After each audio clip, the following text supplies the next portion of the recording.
¿quién de vosotros, teniendo un hijo que le pide pan, le dará una piedra? ¿O si le pide un pez, le dará una serpiente? Pues si vosotros, siendo malos, sabéis dar buenas dádivas a vuestros hijos, cuanto más vuestro Padre que está en los cielos dará buenas cosas a los que le piden. Estas palabras de Jesús, en el Evangelio de Mateo, capítulo 7, versículos 9 al 11, resuenan en la quietud cuando todo parece oscuro. A menudo, en la vida, llegamos a un borde donde solo vemos la piedra fría en nuestra mano, la serpiente que nos amenaza. Y nos preguntamos, ¿dónde está el pan? ¿Dónde está el pez? ¿Dónde está el Padre? Hoy nos adentraremos en una historia que comienza exactamente allí, en el filo agudo de la desesperanza. Una parábola moderna inspirada en la más antigua de las verdades, que el final que nosotros vemos, rara vez es el final que Dios ha escrito. Esta es la historia de Joaquín, y es también, quizás, un reflejo de la nuestra. La llamaremos, el borde del abismo. La habitación de Joaquín era fría. No solo por el invierno que se colaba por la rendija de la ventana, sino por un silencio que pesaba más que los muebles ausentes. En el piso, una caja de cartón hacía las veces de mesa, sobre ella, un plato vacío y una Biblia polvorienta, abierta por la mitad, en algún salmo que ya no encontraba eco en su corazón. Había perdido mucho, el trabajo, la comodidad, la sonrisa fácil. Pero lo más peligroso era que sentía cómo se resquebrajaba, lenta e implacablemente, su fe. Era una fe frágil ahora, apenas una brasa bajo la ceniza de sus preguntas sin respuesta. Padre, ¿por qué me has dado piedras? Susurraba hacia el techo desnudo, repitiendo sin saberlo la angustia del salmista, Dios mío, ¿por qué me has desamparado? Y sin embargo, ahí estaba. Aún oraba, aunque le pareciera hablar con un muro. Aún abría el libro, aunque las letras parecieran borrosas. Era el borde del abismo. Todo indicaba el final del camino, la soledad, la carencia, el frío interior. El mundo, con su lógica implacable, hubiese dictado sentencia, un hombre acabado. Pero la historia de Joaquín, como la del profeta Elías desfallecido bajo el enebro, apenas comenzaba. Porque Dios no suele construir sus milagros sobre cimientos de abundancia, sino sobre la tierra fértil de la necesidad humilde. Recuerda, fue en la escasez total donde Jesús tomó 5 panes y 2 peces, y alimentó a una multitud. Joaquín miró por la ventana. Un gorrión picoteaba migajas invisibles en el alféizar. Y entonces, como un rayo de luz que no ilumina todo el cuarto, pero sí un punto preciso, una memoria vino a él. Palabras de Jesús, olvidadas en un rincón de su alma: mirad las aves del cielo, que no siembran, ni siegan, ni recogen en graneros, y vuestro Padre Celestial las alimenta. ¿No valéis vosotros mucho más que ellas? No era una solución mágica. No apareció comida en su plato. Pero en su pecho, esa brasa bajo la ceniza, sopló una tenue brisa. La fe no es la certeza de que todo se resolverá a mi modo. Es la confianza, precisamente al borde del abismo, de que los brazos del Padre están detrás de nosotros, aun cuando no podamos voltear a verlos. El verdadero abismo no era su pobreza. El verdadero abismo habría sido creer que estaba solo. Así, en ese instante, Joaquín tomó una decisión disruptiva para el mundo, pero natural para el corazón de Dios: decidió dar gracias. Por el gorrión. Por el rayo de sol que entró justo entonces. Por la respiración en sus pulmones. Agradeció, no por lo que no tenía, sino por lo que le había sido dado en ese preciso momento, la vida, y la presencia santa que mora hasta en las habitaciones más vacías. Porque a veces, el primer paso para recibir el pan del cielo es soltar la piedra de la queja que tenemos apretada en la mano. La historia de Joaquín no terminaba aquí. Al contrario, daba su primer y más valioso paso. En el borde del abismo, donde la vista humana solo ve el vacío, los ojos de la fe empiezan a vislumbrar el terreno firme de la promesa. Bástate mi gracia, dijo el Señor a Pablo, porque mi poder se perfecciona en la debilidad. La debilidad de Joaquín era, sin que él lo supiera aún, el principio de todo. El borde del abismo no es el fin del camino. Es el lugar donde, cuando ya no podemos construir nuestros propios puentes, aprendemos a confiar en el arquitecto divino. Mañana, el sol saldrá. Y con él, nuevas pruebas, pero también nueva gracia. Porque nuestro Padre no da piedras a sus hijos. A veces, solo debemos aprender a reconocer el pan en lo que Él nos envía.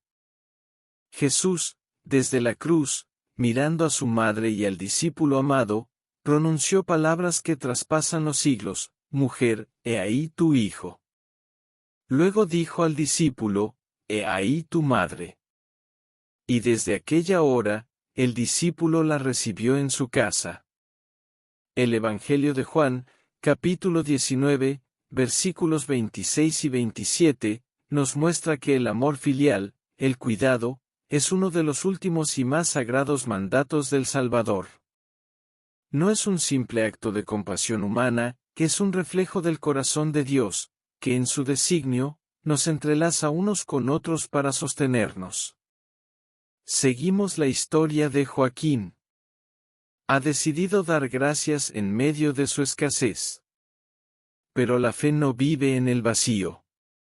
Se encarna en las manos que sirven, en los silencios compartidos, en el rostro concreto de un ser amado que sufre. Nos adentramos en el capítulo 2, un hogar frágil, un lazo irrompible. El hogar de Joaquín era frágil. Las paredes tenían grietas, el viento susurraba por los rincones, y el calor era un lujo que no podían permitirse. Pero en el centro de esa fragilidad material, latía un vínculo de una fortaleza que desafiaba toda lógica terrenal: su madre, Elena. Postrada en una cama modesta, su cuerpo estaba siendo consumido por una enfermedad lenta, pero sus ojos conservaban una claridad y una paz que desconcertaban a Joaquín.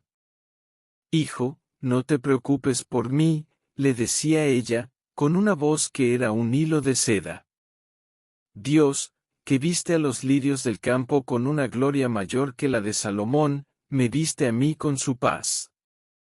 Joaquín, mientras le ajustaba las mantas o le daba de beber un sorbo de agua, sentía que los roles se invertían. Él, el hijo, se convertía en padre. Ella, la madre, en una maestra de espíritu.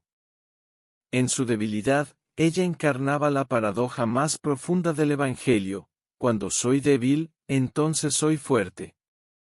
La fuerza de Elena no estaba en sus músculos, sino en su espíritu inquebrantable, nutrido por décadas de oración silenciosa y entrega.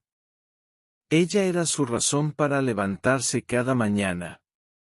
No por obligación, sino porque en servirla, Joaquín encontraba un propósito que trascendía su propio desaliento. Lavar su rostro era como un acto sagrado, preparar la simple avena, una ofrenda.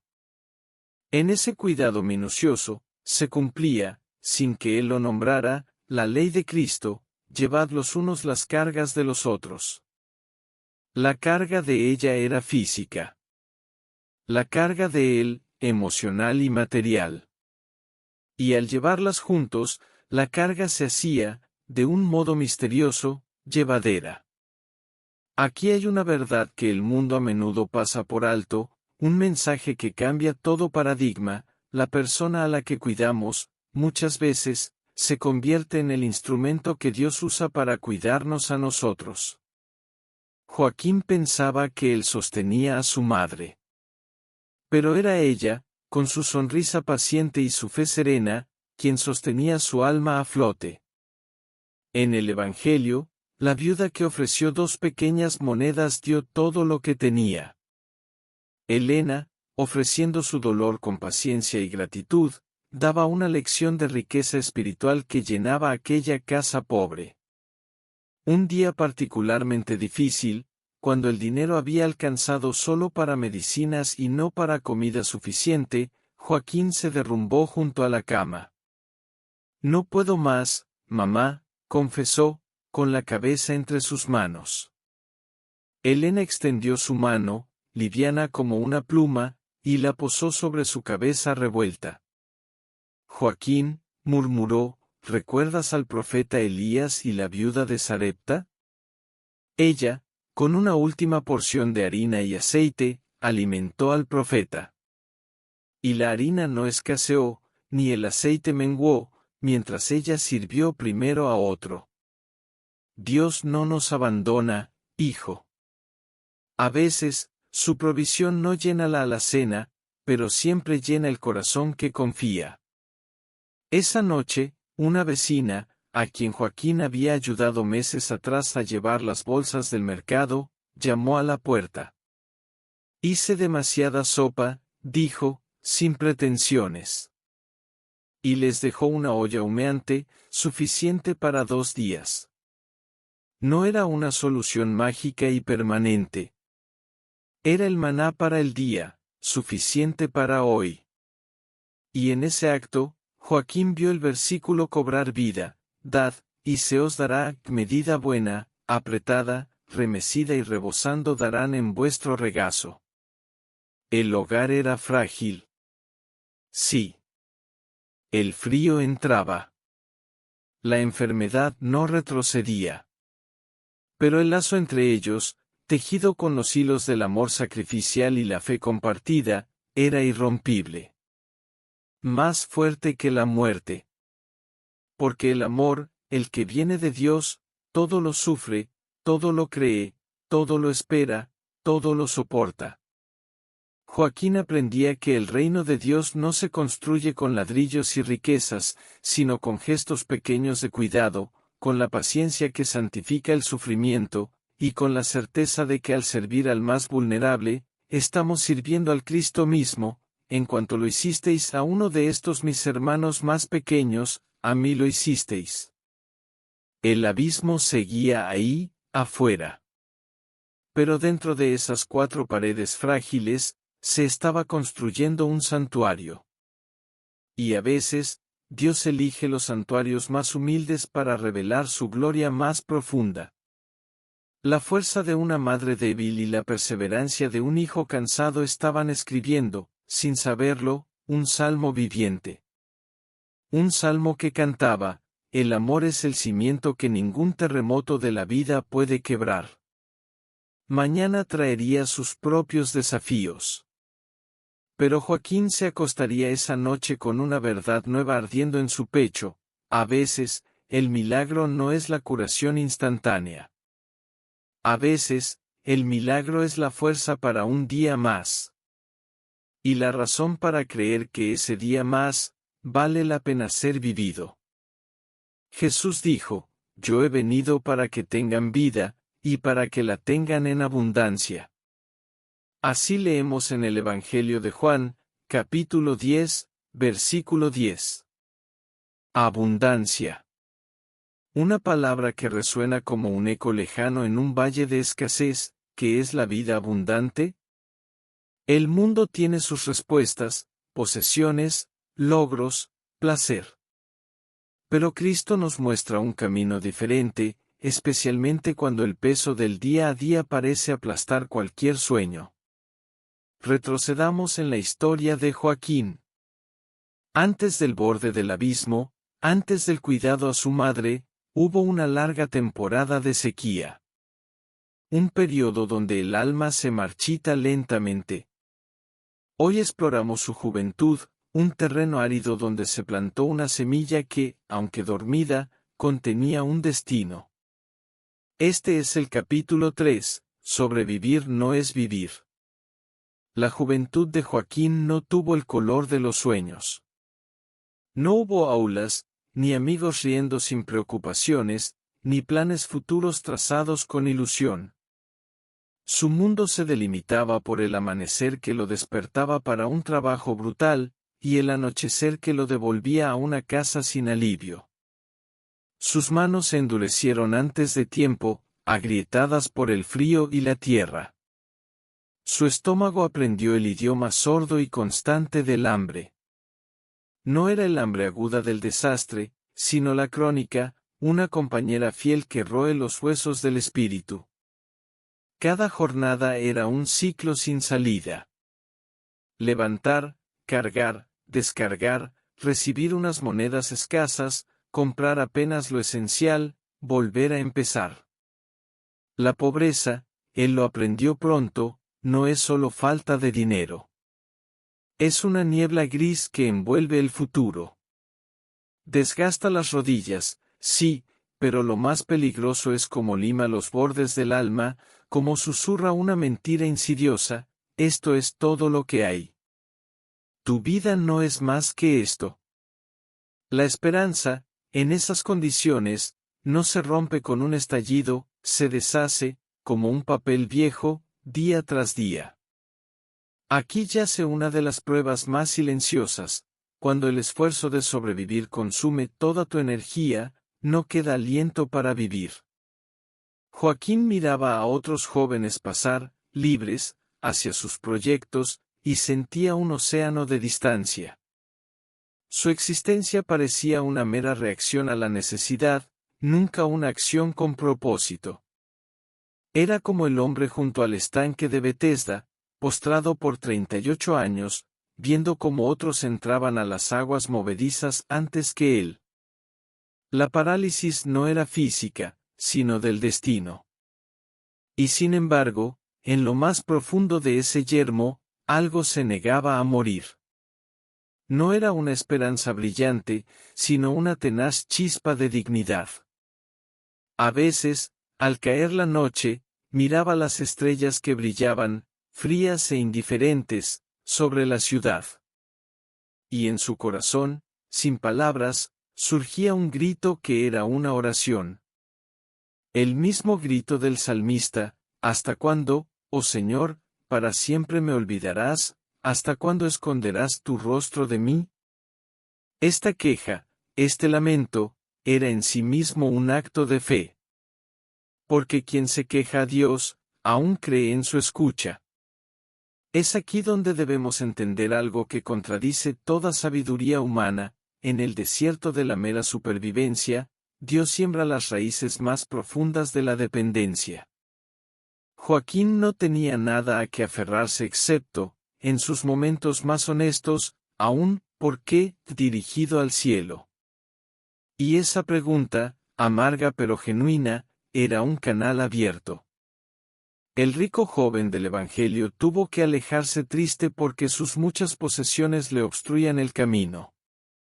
Joaquín, en su pobreza absoluta, no tenía ningún obstáculo entre él y Dios, excepto su propio y comprensible resentimiento. Un anciano en el mercado, viendo sus manos vacías y su mirada vacía, una vez le dijo, «Muchacho, la vida es más que el pan que no tienes». Y le señaló, casi sin querer, una higuera junto al camino. «Mira ese árbol. En invierno, parece muerto. Solo ramas secas. Pero la vida está dentro, esperando la estación correcta. Tú ahora estás en invierno. Pero la savia no se ha ido». Joaquín no lo entendió entonces. Pero esa imagen, la del árbol que parece muerto, se le quedó grabada. Era la misma imagen que usó Jesús, aprended de la higuera esta parábola, cuando su rama ya se pone tierna, y brotan las hojas, sabéis que el verano está cerca. La juventud de Joaquín fue un largo invierno. Pero incluso en él, había una savia escondida, su capacidad para el trabajo duro, su resiliencia silenciosa, el amor por su madre que luego sería su motor. Cosas que el mundo no contabiliza, pero que en el reino de Dios son el verdadero capital. Sobrevivir no es vivir. Es verdad. Pero a veces, sobrevivir es el terreno necesario donde se aprende a valorar el don de la vida misma. Donde se despoja uno de las ilusiones superficiales. Joaquín, en su hambre, entendía el valor de un pedazo de pan como ningún niño rico podría. En su cansancio, entendía el don del descanso. En su soledad, anhelaba la verdadera comunión. Su alma, aunque cansada, estaba siendo arada en profundidad para recibir, más tarde, una semilla de significado que diera fruto abundante. El Salmo 126 dice, los que sembraron con lágrimas, con regocijo segarán.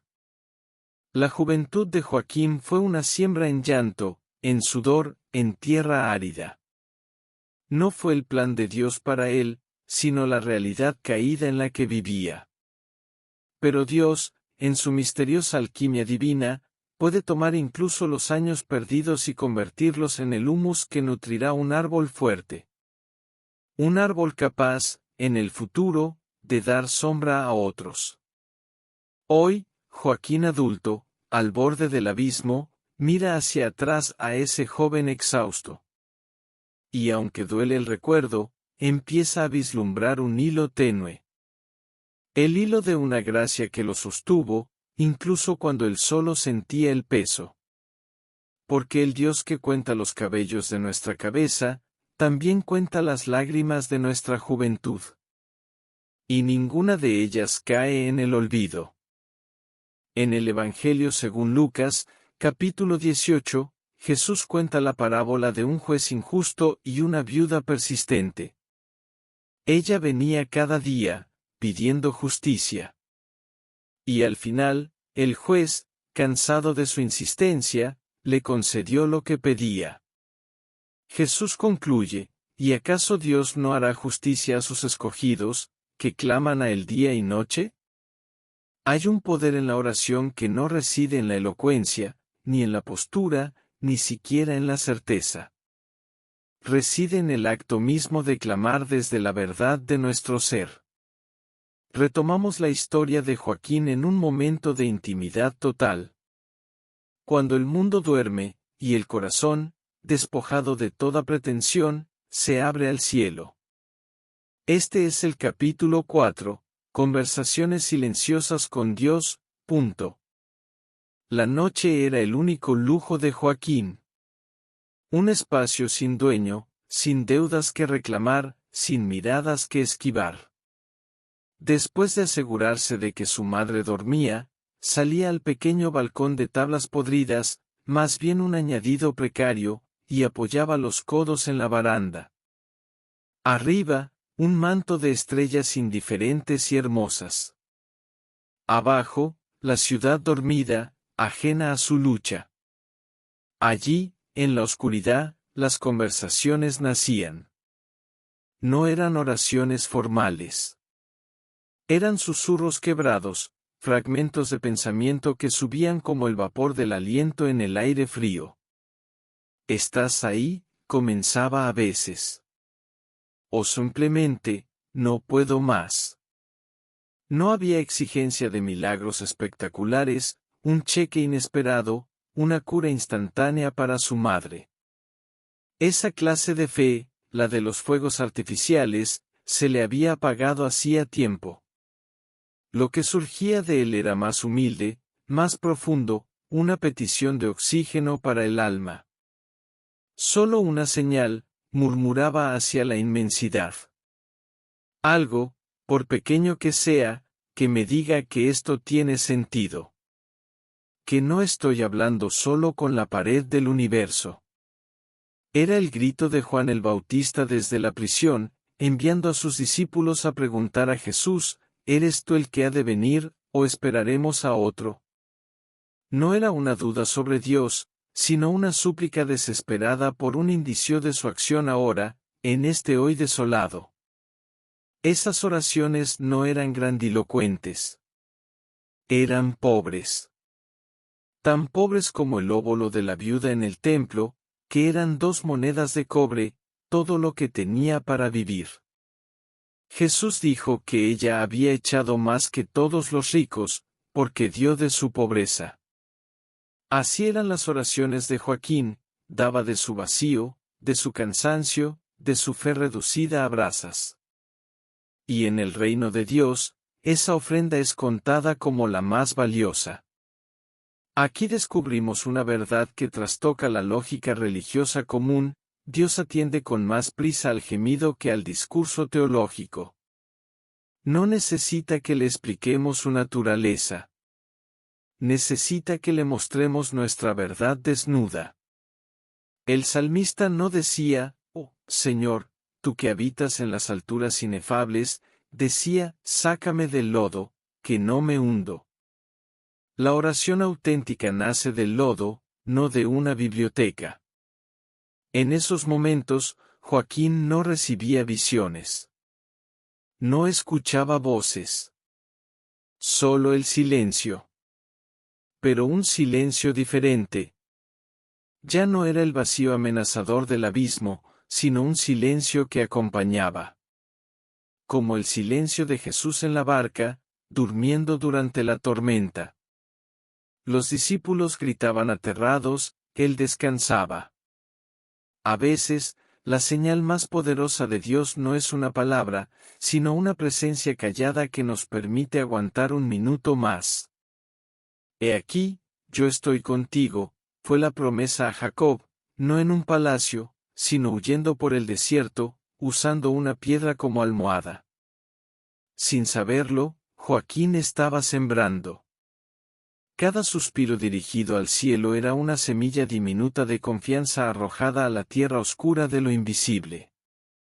La parábola del crecimiento de la semilla, en Marcos 4, nos dice: el reino de Dios es como cuando un hombre echa semilla en la tierra, y duerma de noche, y se levante de día, y la semilla brote y crezca, sin que él sepa cómo. Joaquín echaba sus semillas de lamento y petición en la noche. Y luego se iba a dormir, exhausto. El milagro del crecimiento, el cómo, no era su tarea. Su tarea era sembrar. Una noche, particularmente desesperanzada, le dijo a las estrellas: no te pido que cambies mi vida. Solo te pido que no me abandones en medio de ella. Era, sin saberlo, la esencia de la oración que agrada a Dios. No una lista de pedidos, sino un acto de entrega y adhesión. No se haga mi voluntad, sino la tuya. En ese instante, aunque él no sintiera nada, algo cambió. No en sus circunstancias. Cambió la calidad de su espera. Dejó de esperar un paquete con la solución, y empezó a esperar a una persona. Esas conversaciones silenciosas no construyeron un puente visible sobre el abismo. Pero fueron colocando, una a una, piedras invisibles en el fondo del precipicio. Piedras sobre las que, más adelante, podría encontrar un apoyo firme. La oración persistente no obliga a Dios a actuar a nuestro modo, nos alinea para reconocer su acción a su modo, que siempre es más sabio y profundo. Como Elías en el monte Horeb, Dios no estaba en el viento impetuoso, ni en el terremoto, ni en el fuego. Estuvo en el susurro apacible y delicado. El silencio después del clamor. Joaquín entraba de nuevo, tiritando. Su madre dormía.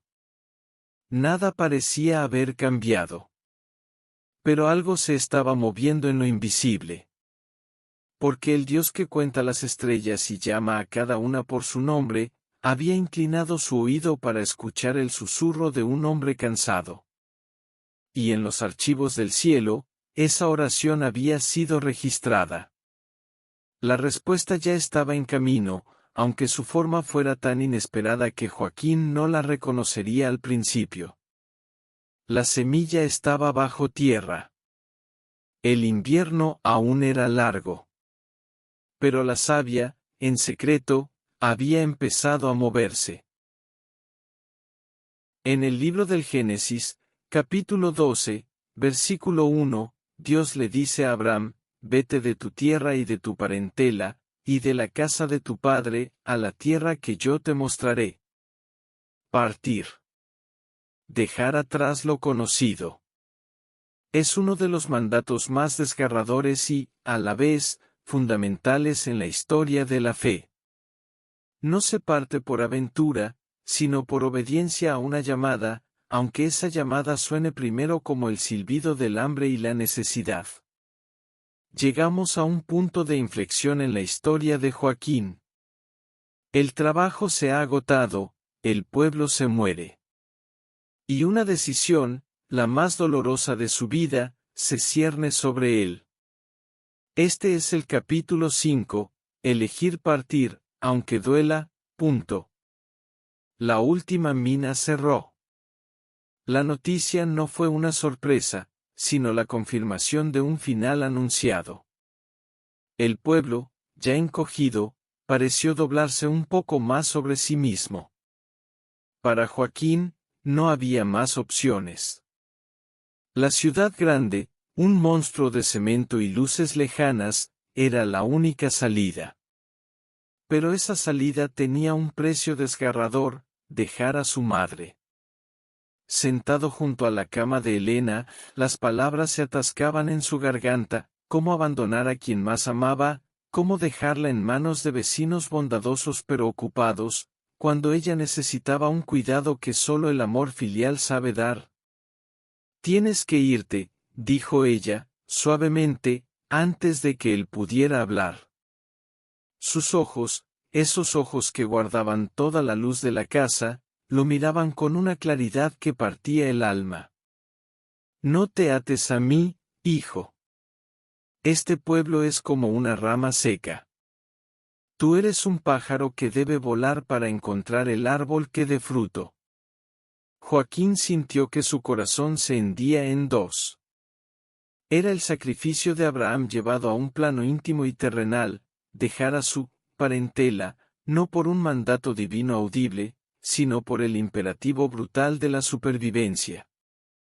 Pero a diferencia de Isaac, él dejaría atrás a su cordero, a la persona más vulnerable, sin saber si habría un carnero en el matorral de la ciudad que la sustentara. Ella tomó su mano, una mano callosa que temblaba. «El mundo allá afuera», susurró, «puede ser cruel. Te tratará como un número, te pisoteará el alma si se lo permites. Pero escúchame bien, Joaquín». Hizo una pausa, reuniendo toda su fuerza. «No dejes que su crueldad endurezca tu corazón. Un corazón blando es tu mayor fuerza. Recuerda lo que dijo Jesús: «Bienaventurados los mansos, porque ellos recibirán la tierra por heredad». La mansedumbre no es debilidad. Es la fortaleza de elegir no devolver odio por odio. Aquí yace una verdad que el mundo desconoce por completo: a veces, la mayor muestra de amor no es quedarse, sino irse. Y la mayor muestra de fe no es aferrarse, sino soltar con lágrimas, confiando en que Dios cuida de lo que nosotros no podemos. Joaquín pensaba que su partida sería una traición. Su madre le enseñaba que podía ser un acto de obediencia a un llamado más profundo, el llamado a crecer, a proveer, a convertirse en el hombre que ella siempre supo que era, incluso cuando él no lo veía. La mañana de la partida fue gris y fría. La mochila contenía todo lo que poseía. Al doblar la esquina, volvió la vista atrás. Su madre estaba en la ventana, una figura pequeña y recta. No lloraba. Sonreía. Y levantó la mano en un gesto que era a la vez despedida y bendición. Era la imagen de María al pie de la cruz, sosteniendo el dolor con una fe que lo transfiguraba. En ese instante, Joaquín entendió las palabras de Jesús: el que no toma su cruz y sigue en pos de mí, no es digno de mí. El que haya su vida, la perderá, y el que pierde su vida por causa de mí, la hallará. Él perdía la vida conocida, el calor del hogar, el rostro diario de su amor. Lo perdía todo. Pero en esa pérdida obediente, sin saberlo, empezaba a encontrarse a sí mismo. El camino hacia la ciudad fue largo. Cada paso alejándolo de su madre era una agonía. Pero en su bolsillo, guardaba un papel donde ella, con su letra temblorosa, había copiado un versículo del profeta Isaías: ¿no te he dicho que te esfuerces? Esfuérzate, pues, y cobra ánimo, no temas ni desmayes, porque Jehová tu Dios estará contigo donde quiera que vayas. No era un escudo contra el dolor, sino un recordatorio: la geografía podía cambiar, pero la presencia no. El amor no se mide por la proximidad física, sino por la conexión del espíritu y la fidelidad del propósito. Él partía para que ella viviera. Partía para honrarla. En esa paradoja, se cumplía el mandamiento con una profundidad nueva: honra a tu padre y a tu madre. A veces, honrarlo significa partir, para poder regresar algún día con las manos llenas de provisión y el corazón lleno de historias de fidelidad. El pueblo desapareció tras la colina. Joaquín respiró hondo, el aire frío quemándole los pulmones. El dolor era un compañero tangible, un peso en el pecho. Pero debajo de ese dolor, como un lecho de roca firme, había una paz extraña. La paz que viene de haber elegido el camino difícil por amor. No era el final de su fe. Era su bautismo de fuego. La ciudad, con toda su crueldad potencial, también era el lugar que yo te mostraré de su vida. Un lugar donde, en su vulnerabilidad y con un corazón decidido a no endurecerse, descubriría que el amor de una madre y la promesa de Dios son el verdadero hogar, un hogar que se lleva a cuestas, sin importar la distancia. En la carta a los Hebreos, capítulo 11, se habla de aquellos héroes de la fe que anduvieron en fe, sin recibir lo prometido. Caminaron hacia una meta que solo veían con los ojos del Espíritu. Su sacrificio era invisible para el mundo, pero cada paso era una ofrenda sagrada. No hay gloria en ese camino, solo el polvo de la obediencia diaria. Joaquín ha llegado a la ciudad. Y aquí, en el anonimato más absoluto, descubrirá el verdadero significado de la entrega. Este es el capítulo 6, el peso invisible del sacrificio. La ciudad no fue amable. Fue una máquina enorme, indiferente, que lo engulló sin siquiera notar su nombre. Su hogar era un cuarto en la parte trasera de un taller, prestado a cambio de horas extras de limpieza. El trabajo, en una obra de construcción, era un ciclo de sol a sol que dejaba sus músculos temblando y su mente en blanco. Pero ese no era el verdadero peso. El verdadero peso comenzaba al terminar la jornada. Mientras otros se dirigían a sus casas o a un bar, Joaquín emprendía un segundo viaje. Con el salario escaso, ya calculado al centavo, caminaba kilómetros para ahorrar el pasaje del bus. Su destino, la farmacia más barata, luego el mercado de frutas que cerraba tarde, donde podía conseguir lo que quedaba a precio menor. En una bolsa de tela, llevaba las medicinas para el dolor de su madre y algo de comida no perecedera. La enviaría al pueblo con un conductor de confianza al día siguiente.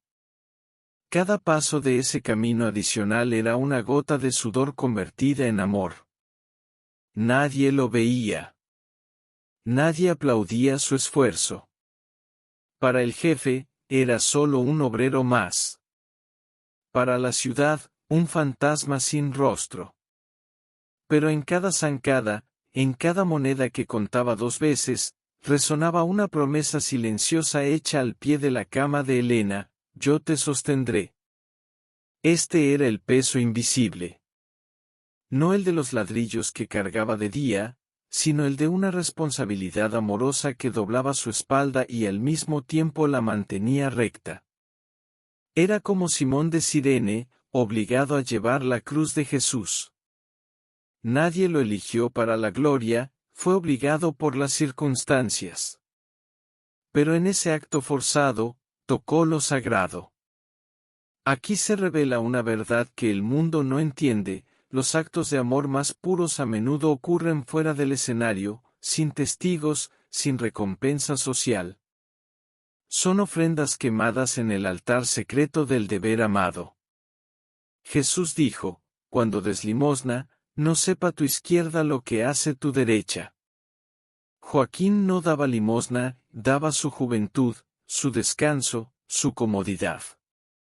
Y su mano derecha, el trabajo brutal, ni siquiera le decía a su mano izquierda, el corazón que anhelaba paz, lo que estaba haciendo. Todo era un movimiento automático de amor. Un día, la lluvia cayó torrencial.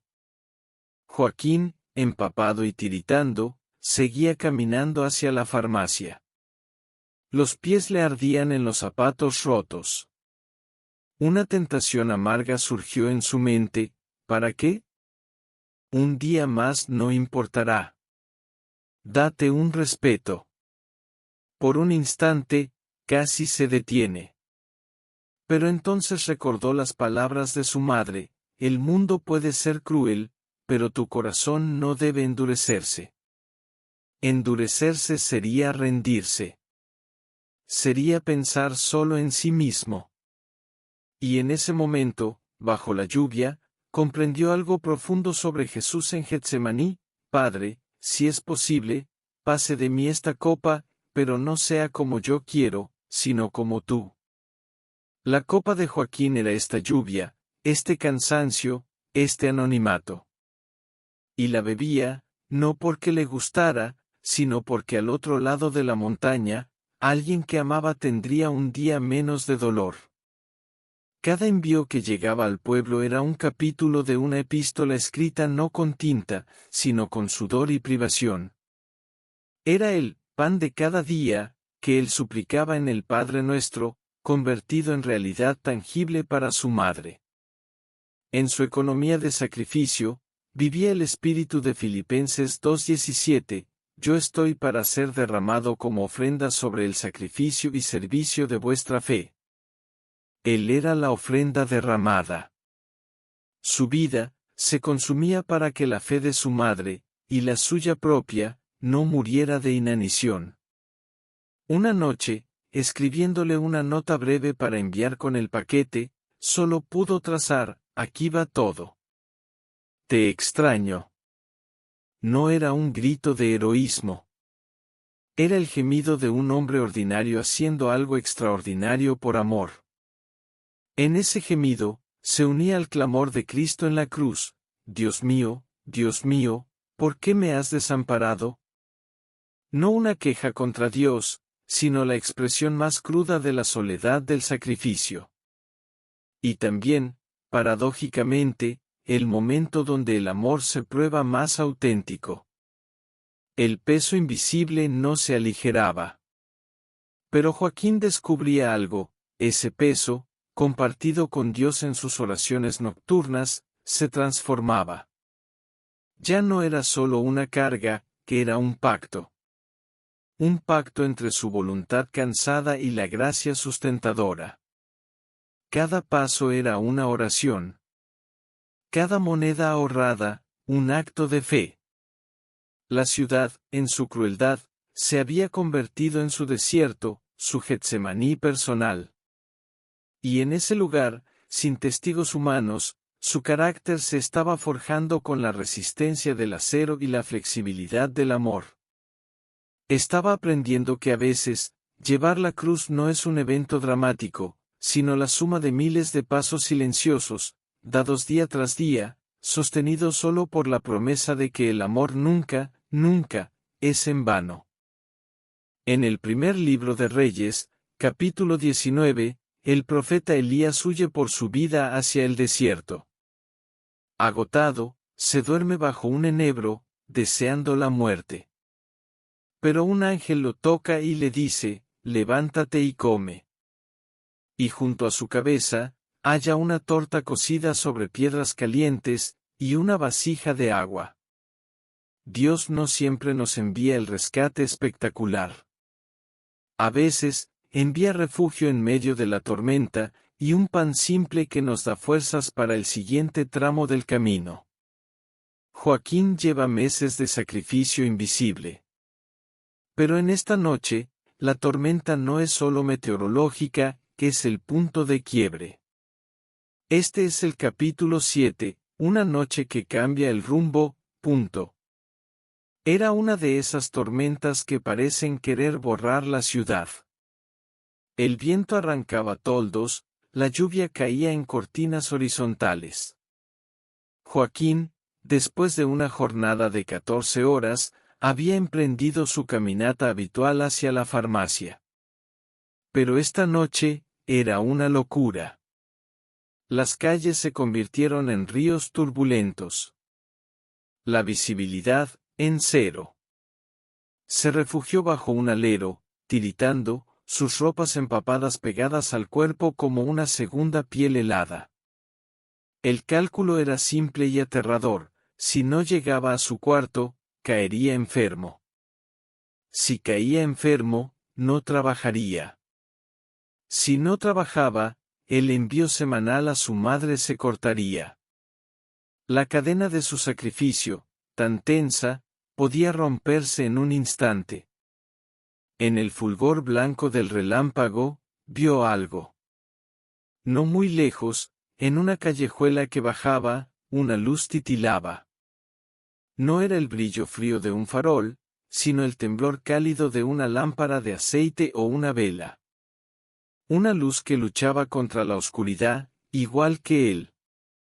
Sin pensarlo, empujado por un instinto más profundo que la razón, se lanzó hacia ella. El agua le llegaba a los tobillos. Cada paso era una batalla. La luz provenía del ventanuco de una pequeña mezquita olvidada, un humilde edificio de adobe y piedra escondido entre las construcciones modernas. La puerta, contra todo pronóstico, cedió bajo su peso. Joaquín se colapsó en el interior, jadeando, creando un charco a sus pies.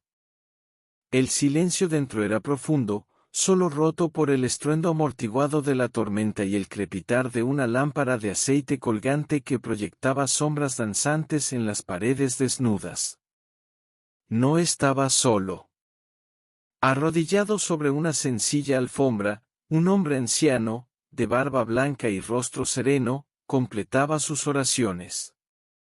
Sin apuro, sin sobresalto, terminó, se volvió y miró a Joaquín. No había miedo ni recelo en sus ojos. Solo una calma que parecía emanar de las paredes mismas. La paz sea contigo, viajero, dijo en un idioma que Joaquín, por milagro, entendió. Era la salutación universal de su propia fe, dicha con un acento distinto, pero con el mismo espíritu. Aquí, en el lugar más inesperado, se revela una verdad que sacude los cimientos del tribalismo religioso: el amor de Dios no reconoce fronteras de ladrillo ni de tradición. Su refugio está donde hay un corazón que adora y unas manos dispuestas a servir. El anciano, sin hacer preguntas, se levantó. Trajo un seco manto de lana y lo puso sobre los hombros temblorosos de Joaquín. Luego, de un pequeño nicho, sacó un trozo de pan ácimo y un puñado de dátiles. «Come», dijo. El profeta, la paz sea con él, nos enseñó que quien alimenta a un hambriento, alimenta a Dios. Joaquín, con las manos aún temblorosas, tomó el pan. Al morderlo, una ola de emoción lo atravesó. No era solo comida. Era comunión. En ese gesto simple, vio reflejado al samaritano de la parábola de Jesús, el extranjero herético que se detuvo donde el sacerdote y el levita pasaron de largo. Este hombre, de una fe diferente, estaba siendo el prójimo que Cristo ordena amar.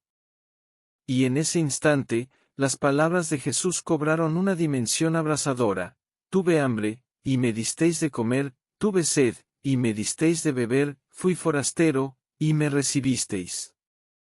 El anciano, que se llamaba Ibrahim, no intentó convertirlo. Solo se sentó a su lado, en el silencio compartido. La tormenta afuera es fuerte, murmuró. Pero a veces, las tormentas dentro son peores. Joaquín, desarmado por la bondad, rompió. Le habló de su madre, del pueblo, del sacrificio, del peso invisible. Ibrahim asintió, como si conociera cada una de esas cargas. En mi tradición, dijo suavemente, decimos que Dios está más cerca del que sufre. Más cerca que la vena de tu cuello. Tu cansancio, hijo, es una oración. Tu caminar, una peregrinación. Esa noche, en ese santuario inesperado, Joaquín encontró algo más que refugio físico. Encontró un espejo de la gracia de Dios, libre de etiquetas. Encontró la confirmación de que el amor al que su madre lo había exhortado, un corazón blando, era el idioma universal del reino. El Dios al que él oraba en su cuarto frío era el mismo Dios de compasión al que Ibrahim se postraba aquí. Los nombres diferían, el corazón era uno. Al amanecer, la tormenta había pasado. El aire estaba lavado y claro. Ibrahim le dio un pequeño saco con más dátiles y pan. Para tu camino, dijo. Y para tu madre. El sustentador no olvida a quienes se sostienen unos a otros. Joaquín salió a la calle bañada por la luz del alba. Su cuerpo seguía cansado, pero su espíritu estaba extrañamente renovado. No había recibido dinero ni un trabajo mejor. Había recibido algo más valioso, la certeza de que no estaba solo en el universo. Que la providencia de Dios trabajaba a través de rutas insondables, incluso a través de la bondad de un extraño de otra fe. El rumbo no había cambiado en el mapa, pero había cambiado en su alma. Ahora sabía que el amor era el verdadero refugio, y que ese refugio podía tener la forma de una mezquita olvidada, o de cualquier corazón que elija no endurecerse. La tormenta había pasado. Y en su lugar, había plantado una semilla de revelación. A veces, Dios nos envía lejos de nuestros templos habituales para recordarnos que Él no habita en edificios, sino en la misericordia que un ser humano le ofrece a otro. El camino seguía siendo duro, pero ya no era solitario.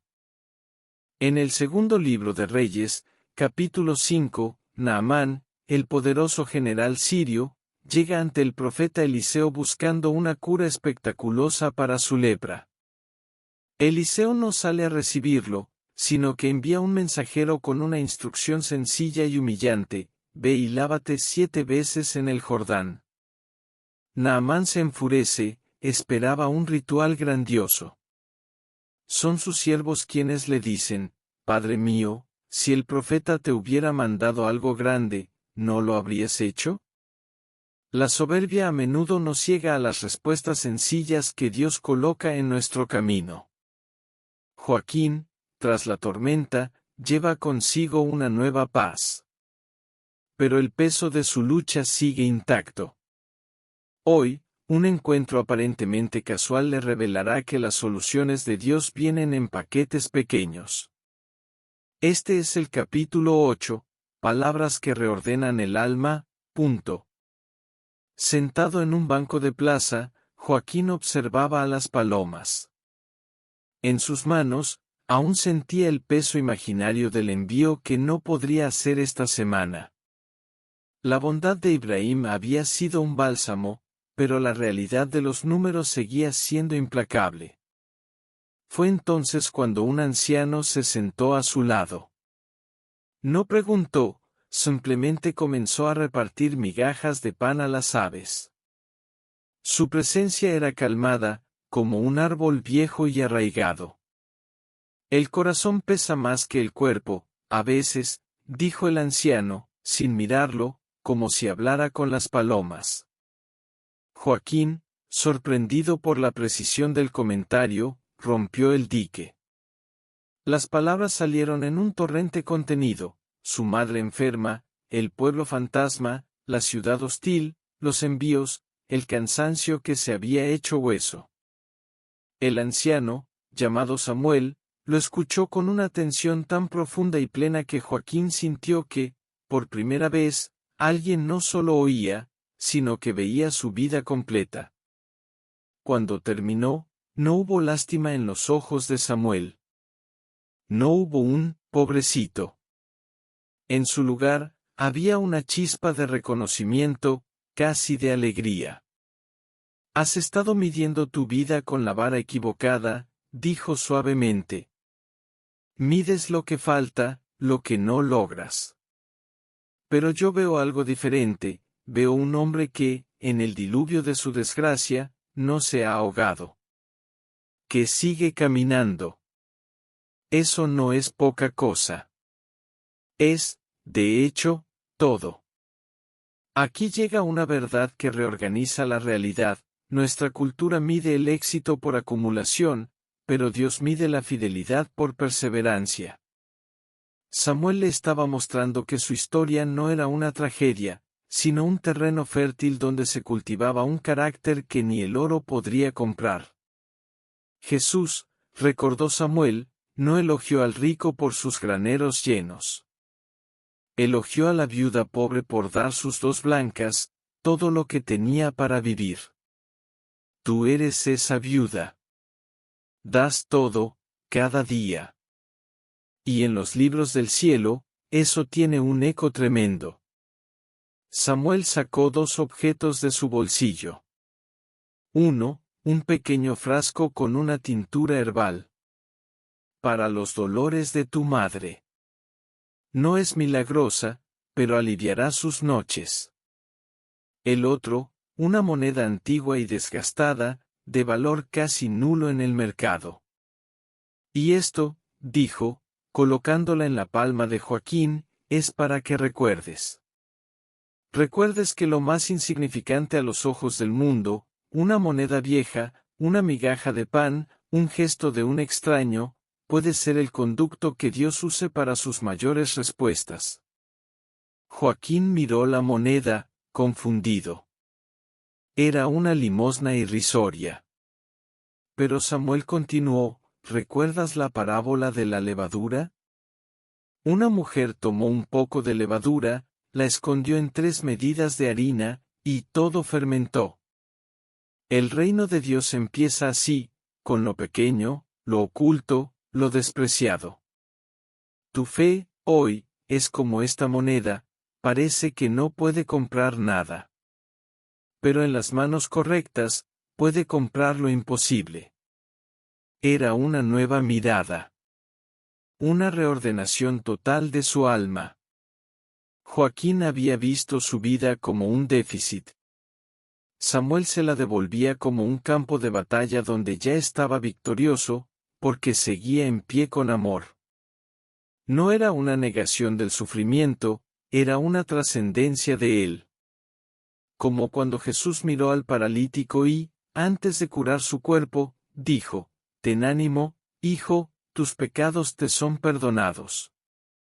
Primero sanó el alma, la perspectiva. Samuel hacía lo mismo. «Vete ahora», dijo el anciano, levantándose. «Y cuando camines con esta moneda en el bolsillo, recuerda, el que es fiel en lo muy poco, también en lo más es fiel».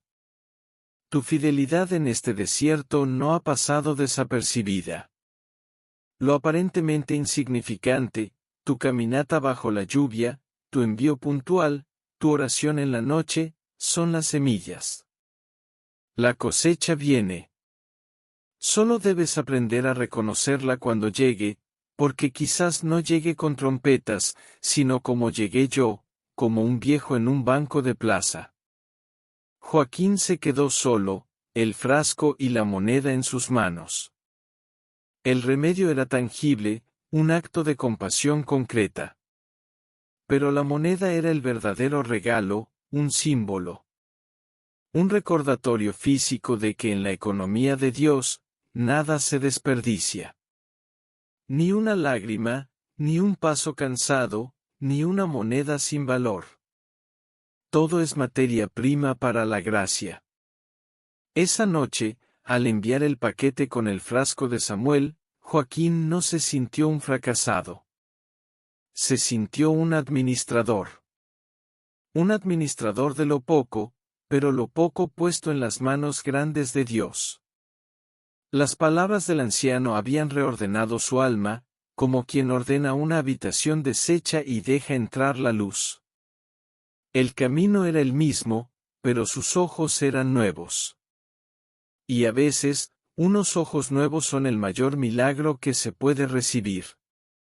El abismo seguía ahí.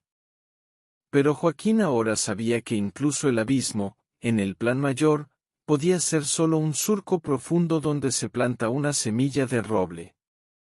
En el Evangelio según Mateo, capítulo 14, los discípulos enfrentan una multitud hambrienta en un lugar desierto. Su solución es humana y lógica: despídelos para que vayan y compren comida. Jesús responde con un desafío que parece absurdo: dadles vosotros de comer. Frente a la escasez palpable, Él pide que den lo poco que tienen. Es en ese acto de entrega, en esa fe puesta a prueba, donde lo imposible germina. Joaquín guardaba la moneda del anciano como un talismán, un símbolo de esperanza. Pero los símbolos no alimentan. Y cuando la escasez regresó con ferocidad, la fe se enfrentó a su prueba más dura. Este es el capítulo 9, cuando la fe se pone a prueba. La obra cerró por una semana. El jornal se esfumó. En su bolsillo, Joaquín tenía solo 2 monedas, una moderna, que apenas alcanzaba para un par de huevos, y la antigua, la del anciano Samuel. La guardaba como un último relicario de esperanza. Pero la carta de su madre llegó, más débil, su letra temblorosa: el dolor es fuerte, hijo.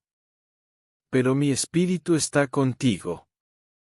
Las palabras eran valientes, pero él leyó entre líneas el sufrimiento agudo. La duda lo asaltó como un enjambre. ¿De qué servía un símbolo frente al hambre concreta? ¿De qué valía guardar una moneda inútil si su madre pasaba necesidad? El recuerdo de Samuel, lo aparentemente insignificante, chocó contra el grito visceral de su amor filial.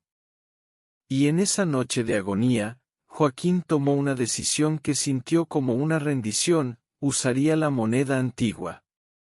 No era de curso legal, pero quizás, solo quizás, algún coleccionista en el mercado la cambiaría por un poco de comida. Al amanecer, camino al mercado, pasó frente a la pescadería. Un olor agrio y salado llenó el aire. Un pescadero, malhumorado, gritaba ofertas del día. La moneda pesaba en su mano como un pecado. De repente, un niño flaco, con los ojos muy grandes, se acercó al mostrador y miró los pescados con un anhelo que Joaquín reconoció en su propia alma. Sin pensarlo 2 veces, su mano actuó antes que su mente. No fue a buscar al coleccionista.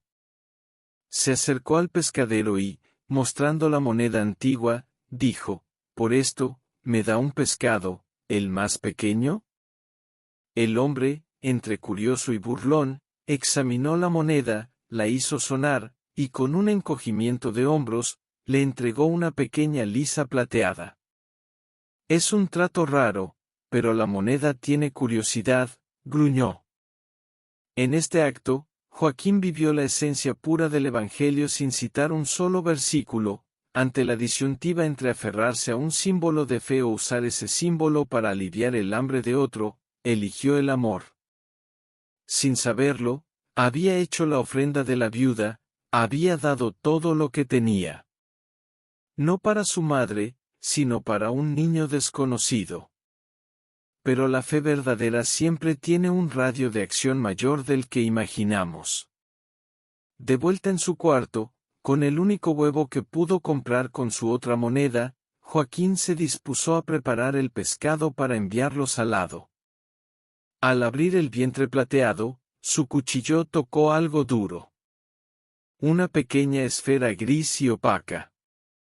La limpió. Bajo el agua, una luz lechosa comenzó a emerger. Frotó con asombro. No era una piedra. Era una perla. Pequeña, pero perfecta, con un brillo suave y profundo. Una perla de río, de valor incalculable para un hombre como él. Joaquín cayó de rodillas. No gritó. El aire se le cortó. El milagro había llegado, pero no como un cheque del cielo. No como un empleo perfecto. Había llegado escondido en lo ordinario, en lo sucio, en lo cotidiano. Había canjeado un símbolo por un pescado, y dentro del pescado, halló la respuesta a todas sus plegarias.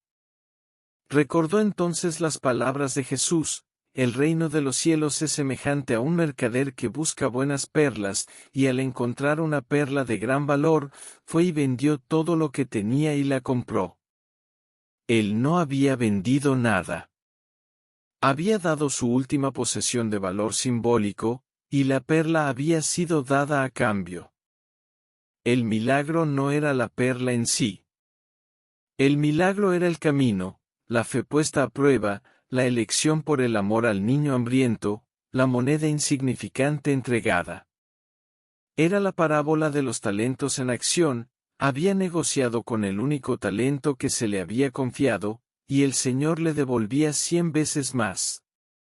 Pero aquí yace la verdad más profunda y disruptiva: Dios a menudo responde a nuestras oraciones por una vía lateral, a través de un acto de generosidad que nos pide realizar hacia otro. Joaquín pidió pan para su madre. Dios le pidió que diera un pescado a un niño. Y en ese dar, le devolvió una perla que podía comprar pan para años. La provisión vino, no cuando él aferró su símbolo de fe, sino cuando lo soltó en un acto de amor tangible. La perla en su mano era fría y suave. Era real. No era un sueño. Era el pan que el Padre le daba, después de tanto pedir. No era una piedra. Era el pez bueno, después de tanto temer recibir una serpiente. La promesa de Mateo 7, 9-11 se había encarnado de la manera más literal y poética posible. Esa noche, Joaquín no envió el pescado. Envió una carta rápida con dinero prestado, prometiendo algo grande pronto. Y con la perla escondida, un nuevo camino se abría, el de la mayordomía. ¿Venderla? ¿Invertir? Las decisiones ahora eran distintas. Pero lo que nunca olvidaría era la lección: la fe, cuando es puesta a prueba y responde con amor, activa una química divina en lo real. Lo milagroso no anula lo natural, lo transfigura desde dentro, como una perla que se forma a partir de una simple molestia en el cuerpo de un molusco. Su molestia había sido la escasez. La perla era la respuesta. Y el proceso había sido la fe. En el Evangelio según Lucas, capítulo 12, Jesús advierte: mirad, y guardaos de toda avaricia, porque la vida del hombre no consiste en la abundancia de los bienes que posee. Luego cuenta la parábola del rico insensato que acumula para sí, pero cuya alma le es reclamada esa misma noche. ¿Dónde está, entonces, la verdadera riqueza? No en lo que atesoramos, sino en lo que fluye a través de nosotros. No en el granero, sino en la semilla que se siembra. Llegamos al final del viaje de Joaquín. La perla ha sido vendida, y un nuevo capítulo comienza. Pero la transformación más profunda no es financiera. Es espiritual. Este es el capítulo final, la riqueza que permanece, punto.